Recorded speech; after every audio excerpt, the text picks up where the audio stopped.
Alors, on va parler de ces nouveaux projets blockchain avec Paul Frambaud, qui est président cofondateur de Morpholab. C'est une toute jeune société de développement de logiciels blockchain open source qui a été créée par 4 étudiants.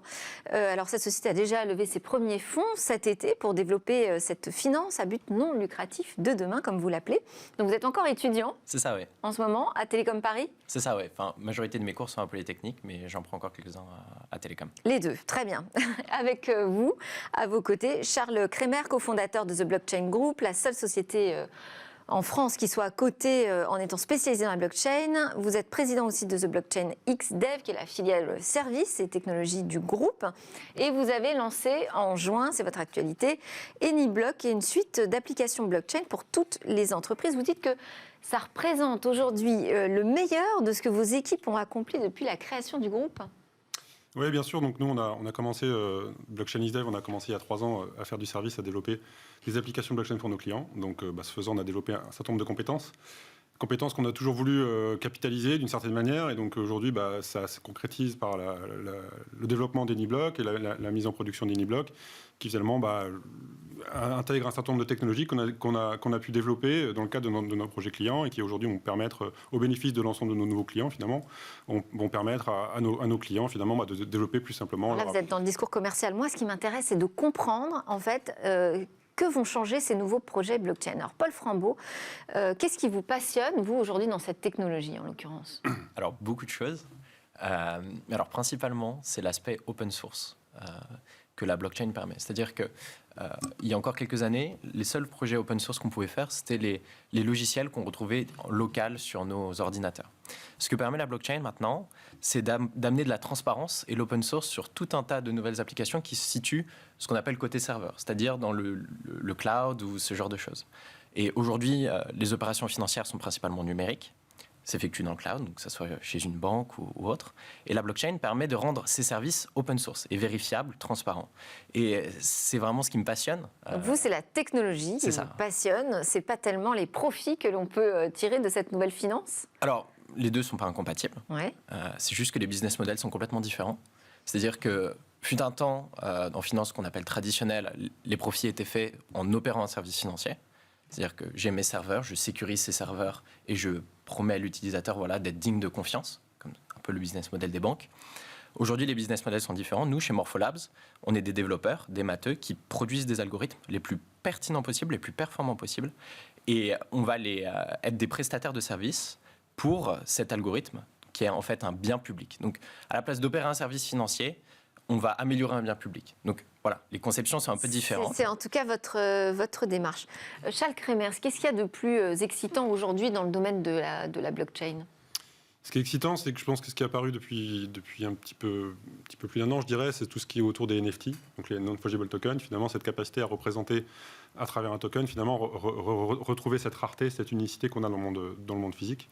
Finalement, il y a un vrai engouement, une vraie effervescence qui est apparue là cette année, qui finalement, pour moi, marque un petit peu marque une sorte de transition où finalement la blockchain trouve sa première application dans le monde réel. Jusqu'à présent, finalement, la blockchain, c'était beaucoup des crypto-monnaies, ce qui représente aujourd'hui les crypto-monnaies quand même le premier marché de la blockchain.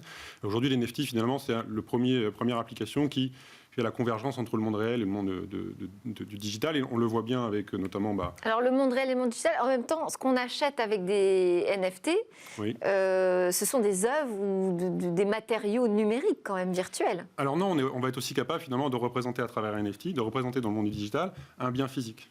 C'est une représentation. C'est une représentation, effectivement, et on va du coup donner la capacité à tout porteur de projet, finalement, d'innover, de créer de nouveaux usages dans le monde du virtuel, finalement, à travers cette capacité de reproduire dans le monde du virtuel, finalement, cette unicité, et de créer un lien entre un objet physique et son avatar virtuel. Donc pour vous, le NFT, c'est déjà mettre un pied dans ce métaverse, exactement, comme disent les Américains. C'est la brique de base. La blockchain est une des technologies élémentaires du métaverse, et le NFT est une des briques de base qui va permettre de faire le lien, le pont entre ce monde virtuel et ce monde physique. Je vais prendre un exemple concret. Nous, on travaille avec des industriels sur des projets de création d'un passeport digital pour le véhicule, donc avec des industriels du monde automobile. Et finalement, ce passeport digital, c'est représenté par un NFT. Et ça permet quoi? Ça permet finalement d'avoir, dans le monde numérique, dans le monde digital, en fait, un seul et unique token qui représente votre passeport de votre véhicule. qui aujourd'hui, jusqu'à présent, en fait, n'était pas possible. Et finalement, ça apporte du bénéfice dans le monde réel, puisque ça me permet d'avoir, à travers cet asset virtuel digital, d'avoir une traçabilité complète de tout ce qui se passe sur le véhicule. Et alors qu'aujourd'hui, finalement, vous n'avez pas accès à cette traçabilité. Vous avez accès à des informations de manière un peu cloisonnée, chez votre constructeur, chez votre réparateur, chez votre assureur, etc. Et le fait de concentrer tout ça sur un passeport digital, qui, en fait, ni plus ni moins qu'un NFT, va permettre d'avoir l'ensemble de traçabilité. Et du coup, ça va permettre de créer des nouveaux usages et au bénéfice de tous, finalement. Si je reviens à votre projet de transformer la finance, donc on a bien compris que la blockchain, c'est une finance décentralisée. Finalement, qu'est-ce que ça peut changer ? Alors, beaucoup de choses. Déjà, si je reviens sur cet aspect un peu open source, ça fait de la finance un bien public. C'est-à-dire qu'on a besoin d'un seul algorithme pour l'ensemble de l'humanité. Là, c'est un choix que vous faites. Encore une fois, c'est votre démarche de dire on a choisi de travailler sur des technologies open source. Donc, pour faire de cette finance décentralisée un bien public, c'est ça ? Alors, pas tout à fait. Quelle est C'est-à-dire que la sur la démarche ? blockchain, on n'a pas vraiment le choix, en fait. On est obligé, sur une blockchain qui est publique et non permissionnée, on est obligé d'être transparent et open source. Voilà. Tout ce qui va être exécuté sur la blockchain doit être vérifiable. Tous les services financiers autour, oui. eux ne sont pas forcément open source. Si. Alors, tout service financier qui est sur la blockchain, qui est intégré dans la blockchain, c'est-à-dire le code qui sera exécuté sur la blockchain, on n'a pas le choix. C'est-à-dire que n'importe qui peut récupérer ce code, il est nécessairement open source. Maintenant, on peut construire des applications autour, mais ce n'est pas forcément dans ce sens que va la DeFi, donc la finance décentralisée. Aujourd'hui, le business model... On a le choix quand même, non ? Enfin, on ne sait pas encore dans quel sens elle va aller, cette finance décentralisée. Alors, oui, en effet, mais en fait, je vais vous donner un exemple très concret. Oui. Imaginons demain que Morpholabs, on travaille sur un protocole qui s'appelle Morpho, qui est un protocole de finance décentralisée. Imaginons qu'on décide d'instaurer une marge et qu'on dit, voilà, maintenant dans le protocole Morpho, on va prendre une marge très importante et je vais la mettre dans ma poche. Eh bien, n'importe qui, dont vous par exemple, pourrait voir ce code, le copier, le coller, enlever cette marge et juste produire le même code sans la marge. En fait, on n'a pas le choix de faire ce choix du non lucratif sur le côté DeFi, opération du service financier. Parce que n'importe qui peut copier, enlever les marges et refaire le même code. Maintenant, ce qui fait de l'argent, si je peux me permettre, l'aspect lucratif se trouve dans l'amélioration de ce service qui est public. Nous, c'est notre business model. On est des développeurs qui vont travailler à améliorer ce service. Et on est rémunérés comme ça. Voilà. Donc, ça veut dire que votre projet, lui, n'est pas à but non lucratif ? Alors, Morpholabs, en tant que tel, est une société qui produit du code pour une entité qui n'a pas de but lucratif en tant que tel. Une entité dont le but, c'est de promettre des services financiers les plus efficaces possibles pour l'utilisateur final. L'aspect finance en tant que tel est décentralisé, n'a pas de but lucratif. L'aspect amélioration de la finance, c'est un peu, si vous voulez, la R&D a un but lucratif. En fait, votre entreprise, alors juste pour qu'on soit bien au clair, votre entreprise, elle, travaille pour des clients à but non lucratif ou lucratif ? C'est ça. Alors, en fait, c'est là où ça devient particulièrement innovant, c'est qu'on travaille pour un algorithme, en fait. D'accord. C'est l'algorithme de lui-même, donc, qui est l'algorithme de finance décentralisée. Son but, c'est de servir l'utilisateur final. Pour ce faire, il sait très bien que tout algorithme a besoin d'être amélioré au fur et à mesure. Donc, il va récolter une petite trésorerie. Cette trésorerie, elle va servir à rémunérer des prestataires de services dont nous, on fait partie. Mais ce qui est beau, c'est que n'importe qui peut décider de proposer ses services à l'algorithme et l'algorithme peut décider de choisir les plus compétents. Il se trouve que pour améliorer le protocole Morpho aujourd'hui, c'est Morpholabs qui sont les plus compétents.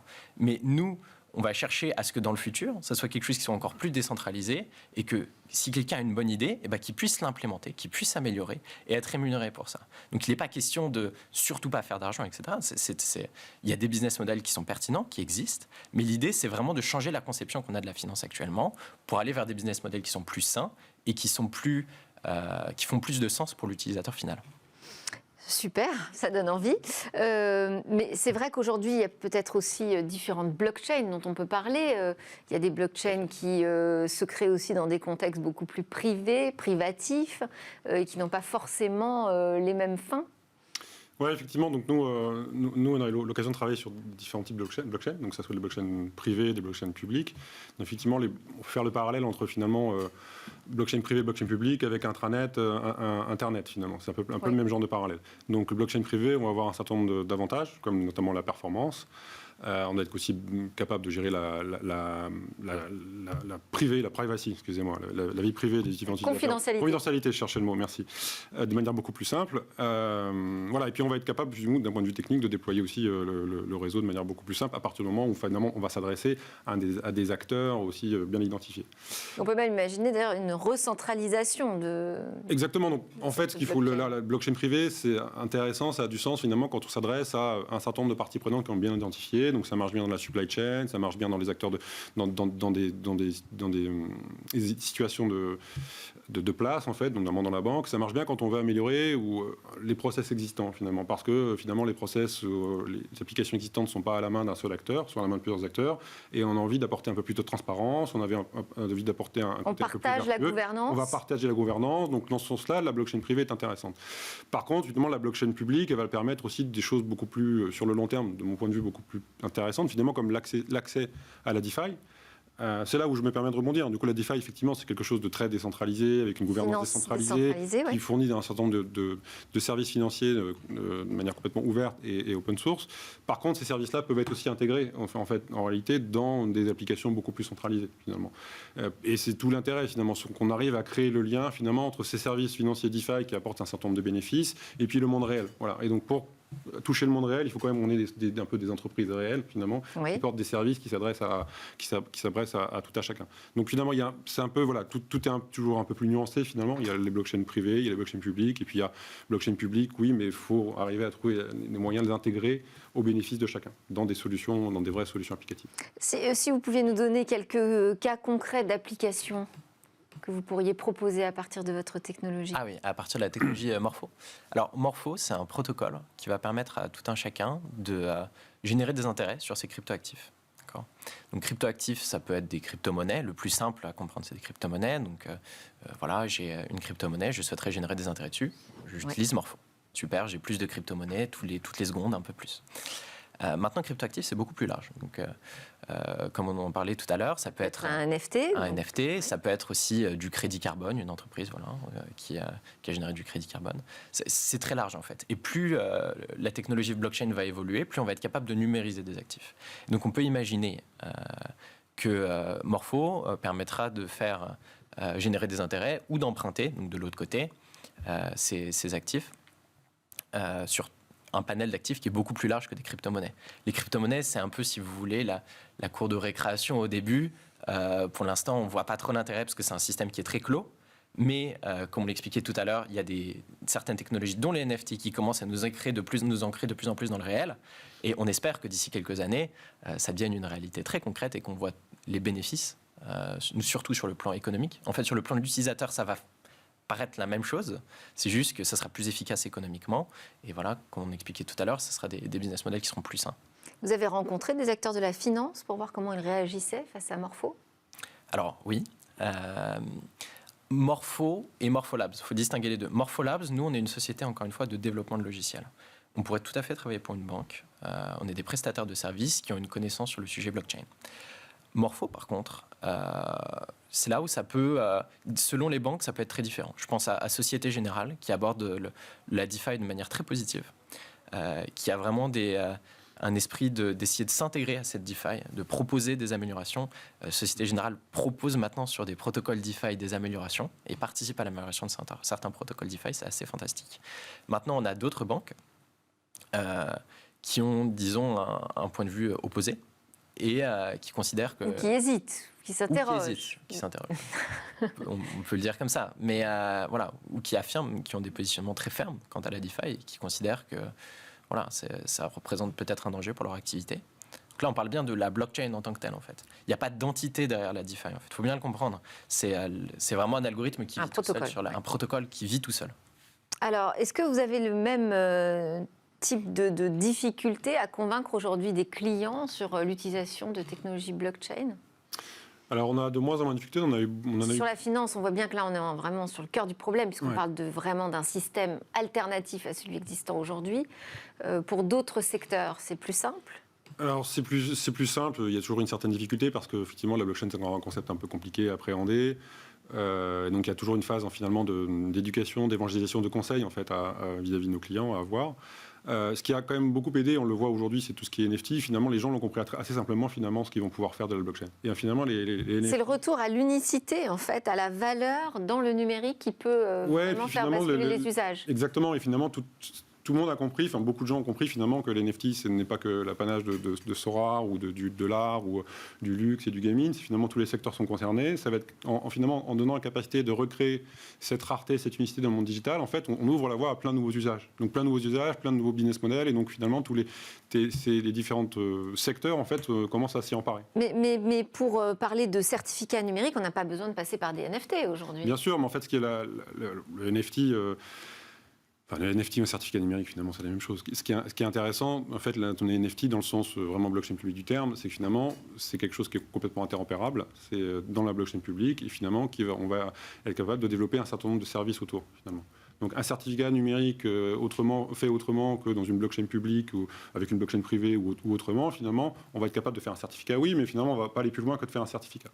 Créer un NFT, finalement, on va être capable de faire beaucoup de choses, de créer des services. Et si je permets de faire juste un lien entre nos entreprises, finalement, nous, on va être capable de créer, c'est le projet dans lequel on est, de créer un NFT qui représente votre véhicule.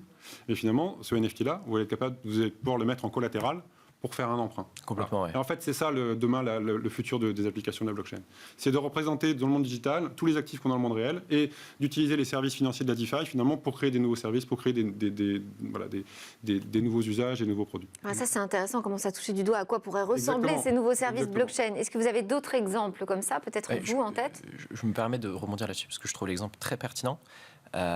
C'est sans NFT, c'est-à-dire qu'avec un certificat numérique qui a été fait par une entreprise privée, une entreprise tierce, Morpho ne pourrait pas accepter ce certificat. On est obligé d'accepter le NFT parce qu'on peut avoir confiance dans le NFT. Tandis qu'une entreprise tierce, elle pourrait potentiellement être corrompue. Et donc, en effet, Morpho... C'est aussi une lutte contre la fraude financière contre la confiance, le manque de confiance. En fait, une des grosses vertus de la blockchain, qu'on le reconnaît, c'est le fait d'être trustless. Dans le sens où Morpho, c'est un protocole, il ne doit pas avoir besoin de faire confiance à l'utilisateur. Et pour donner... C'est inhérent, en fait. Voilà, c'est ça. C'est inhérent à la technologie. En fait, on n'a pas besoin de faire confiance.